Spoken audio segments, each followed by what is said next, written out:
vous allez trouver qu'ils vont infirmer d'autres attributs, pourtant qu'Allah subhanahu wa ta'ala a affirmé. Donc leur isbat, leur affirmation, leur infirmation n'est pas du tout semblable à l'affirmation et l'infirmation des gens de la sunna. Alors revenons au mu'attila, leur argument. Donc leur argument, c'est un argument qui est complètement batil.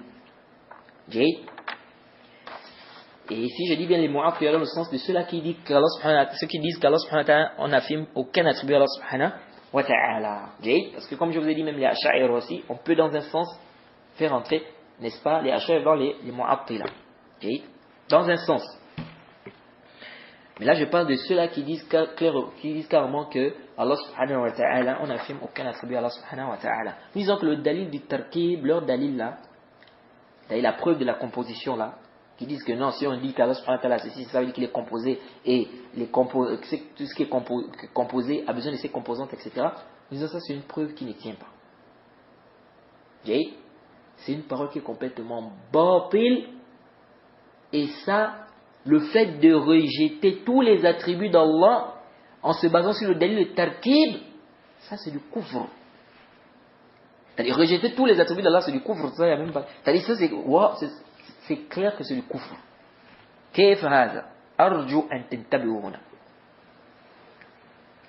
Lorsque tu dis qu'Allah subhanahu wa ta'ala est une essence qui n'a pas d'attributs, parce que si on affirme les attributs, ça veut dire qu'Allah subhanahu wa ta'ala est composé, etc. Et si on dit qu'il est composé, ça veut dire qu'il a besoin de ses attributs, etc. Le fait de dire qu'Allah subhanahu wa ta'ala n'a pas d'attributs là, ça c'est du kufr. كيف هذا؟ Car en disant qu'Allah n'a pas d'attributs, vous êtes en train d'affirmer qu'Allah n'existe pas. Vous êtes là en train d'affirmer son inexistence. C'est-à-dire vous êtes en train d'affirmer qu'Allah n'existe pas. Est-ce que vous suivez? C'est-à-dire quand tu dis Allah subhanahu wa ta'ala est une essence sans attributs, tu es en train de régner l'existence d'Allah. Comme les philosophes. Limaza, pourquoi? Léch, intabi'u huna. لأن ما من موجود إلا وله الصفة. Il n'y a aucune chose qui existe sans qu'elle ait des attributs. Il n'y a rien d'existant sans qu'il n'ait d'attributs. Lorsqu'on dit qu'une chose existe déjà, ça veut dire que ça a forcément des attributs. Sinon c'est le néant. C'est le néant qui n'a pas d'attributs. Donc c'est contradictoire de dire qu'une chose existe, puis au même moment dire que ça n'a pas d'attributs. Sauf si quoi? Sauf si vous dites que l'existence là c'est seulement physique. Alors subhanahu wa ta'ala existe. C'est seulement une pensée que vous avez. Tu ne peux pas dire ce livre là existe, cette maison là existe, cette voiture là existe, et puis ça n'a pas d'attributs. C'est impossible, mustahil. Dès que la chose existe, ça veut dire que ça a des attributs. Soit c'est gros, soit c'est mince, soit c'est noir, soit c'est blanc, soit c'est ça a des piquants, n'est-ce pas? Forcément, ça doit avoir des attributs. Sinon, ça n'existe pas. Comment la chose existe, ça n'a pas d'attributs? Et ce qui fait la différence entre les choses, c'est quoi? Ce sont les attributs. C'est-à-dire, pourquoi on va dire que ces deux choses-là, par exemple, sont semblables, et ces deux choses ne sont pas semblables? Pourquoi on va dire ça? C'est par rapport aux attributs. S'ils ont les mêmes attributs, on va dire que quoi? Ils sont semblables. S'ils n'ont pas les mêmes attributs, c'est-à-dire ça ne se ressemble pas, les attributs ne se ressemblent pas, on va dire que c'est différent. Pourquoi on dit qu'une machine à laver, par exemple, est différente, par exemple, d'une voiture? Pourquoi on dit, par exemple, que une maison est différente, par exemple, d'une chaise? Qu'est-ce qui fait en sorte qu'on dise que ça soit différent? C'est par rapport aux attributs. La façon dont, c'est-à-dire la manière dont la maison est, c'est pas de la même manière que la chaise est. Est-ce que vous suivez? C'est ce qui montre même que les attributs d'Allah subhanahu wa ta'ala ne sont pas comme les attributs des créatures. Parce qu'Allah ne ressemble pas à ses créatures. Donc, s'il ne ressemble pas à ses créatures, ça veut dire que ces attributs ne doivent pas être comme les attributs des créatures. Sinon, qu'est-ce qui fait la différence entre le créateur et les créatures? Est-ce que vous suivez ici? Donc, donc nous disons ici qu'Allah subhanahu wa ta'ala ne ressemble pas à ses créatures. Il a des attributs. C'est pourquoi les mu'attila, ça c'est la qaïda qui refute les mu'attila. C'est quoi la qaïda? C'est qu'il n'y a pas une chose qui existe sans qu'elle ait des attributs. Sinon ça n'existe pas. Sinon la chose n'existe pas. Tout ce qui existe doit bel et bien avoir des sifat. Cette chose est comment? Elle est grosse. C'est pourquoi quand on dit, on ne rentre pas dans le kayf, quand on parle des attributs d'Allah. Ça ne veut pas dire que Allah subhanahu wa ta'ala, ses attributs n'ont pas une manière. Non, mais ça veut plutôt dire que nous, on ne connaît pas comment sont ces attributs-là. Non, intabihu, c'est très important ici. Donc tu ne peux pas dire qu'Allah subhanahu wa ta'ala existe, après tu dis, mais il n'a pas d'attributs. Parce que si on affirme les attributs là, ça veut dire qu'il y a le tarkib. Et donc il a besoin, et donc ici on dit ghalat wa qawlun batil. Car quand tu es en train de dire ça, en réalité tu es en train de rejeter complètement l'existence d'Allah subhanahu wa ta'ala. Car c'est contradictoire, c'est-à-dire c'est en contradiction. Tu ne peux pas dire que Allah existe et après tu dis qu'il n'a pas d'attributs. Parce que tout ce qui existe doit avoir des attributs. Ma min mawjud illa wa lahu sifa. Ou bien, si ça n'a pas d'attribut, ça veut dire que ça n'existe pas. Si ça n'a pas d'attribut, ça veut dire que c'est quoi? C'est le adam, c'est le néant. C'est pourquoi vous allez voir que certains savants vont dire al-mushabbiha ya'budu sanaman wal mu'attila ya'budu adaman.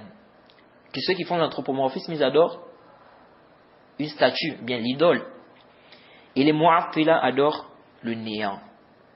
Ils adorent le néant. Parce que tu adores qui? Tu peux dire non, il existe, mais il n'a pas d'attribut. Quelle phase? Al-Muhim. Tout ce qui existe doit avoir des attributs, sinon ça n'existe pas. Tu ne peux pas dire qu'Allah subhanahu wa ta'ala a une essence, un zat qui existe, mais ça n'a pas d'attribut. C'est-à-dire qu'il n'a pas d'attribut. Tu ne peux pas dire qu'Allah existe et il n'a pas d'attribut. C'est en contradiction. Et c'est carrément, c'est même pas un peu raisonnable. Parce que ceci revient au final à dire qu'il n'existe pas réellement. Car s'il existe réellement, c'est obligatoire qu'il ait des attributs. Car tout ce qui existe a bel et bien des attributs. Donc la parole de mu'attila là, c'est une parole qui est batila. Et pourquoi ils sont tombés aussi dans cette chouba là? Que si on dit qu'il a comment on appelle ça, ces attributs là, ça veut dire qu'il est composé, et donc s'il est composé, tout ce qui est composé a besoin de ses composantes. Pourquoi? Parce qu'ils sont rentrés, ils ont fait l'anthropomorphisme. C'est ça. Ils ont fait l'anthropomorphisme. Donc si la créature comme ça, donc le créateur aussi comme ça. Si la créature a ça, donc le créateur aussi c'est ça. Où est-ce que vous prenez des règles, n'est-ce pas, sur des créatures, vous les appliquez sur le créateur qui vous dit que rien ne lui ressemble. Donc il faut purifier d'abord votre cœur de l'anthropomorphisme. Et s'ils purifiaient leur cœur, ces gens-là, s'ils purifiaient leur cœur de l'anthropomorphisme, ils accepteraient ils devraient accepter les textes, la parole d'Allah. Lorsqu'Allah subhanahu wa ta'ala dit qu'il a tel ou tel attribut, ils devaient accepter ça sans problème. Donc ya jama'a, purifiez d'abord votre cœur de l'anthropomorphisme. Sinon,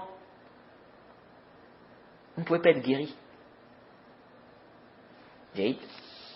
Donc tout ça c'est la falsafa, c'est la philosophie de dire non, si on dit qu'il a des attributs, ça veut dire qu'il est composé, et donc tout ce qui est composé a besoin de ses composantes, et donc ici on va dire qu'Allah a besoin de ceci ou cela, et donc ça veut dire tout ça c'est la falsafa.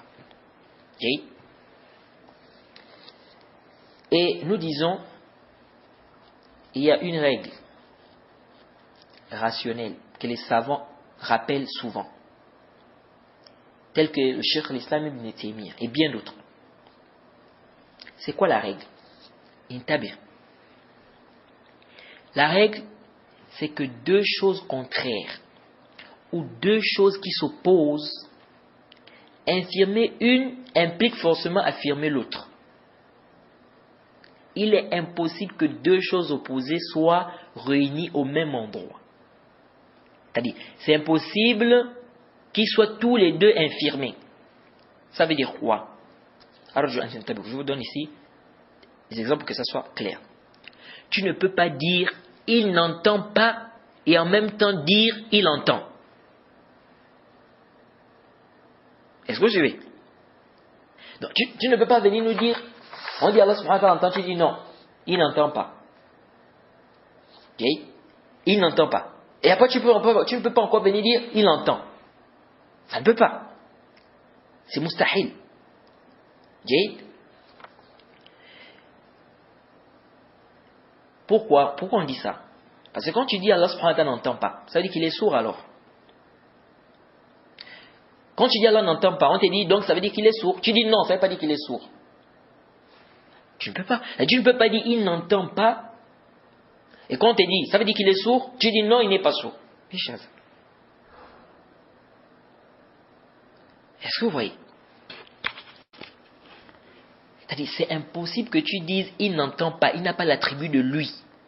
Et en même temps, quand on te dit donc ça veut dire qu'il est sourd, tu dis non, il n'est pas sourd.